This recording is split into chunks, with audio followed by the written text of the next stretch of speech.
What if bees just vanished? No buzz, no flowers, no food on your plate.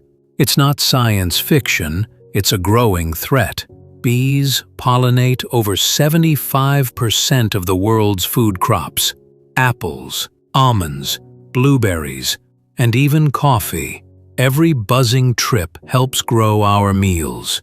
Without bees, entire food chains could collapse. If bees disappear, no pollination, no plants, no herbivores, no predators.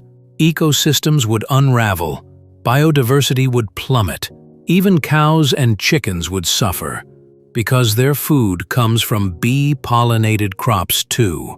Pesticides, pollution, habitat loss, and climate change is making it worse. Bees are vanishing by the millions every year. But it's not too late. Plant flowers, ban harmful chemicals, support local beekeepers, protect the tiny workers that keep Earth alive, save the bees, and we save ourselves. Did this video open your eyes?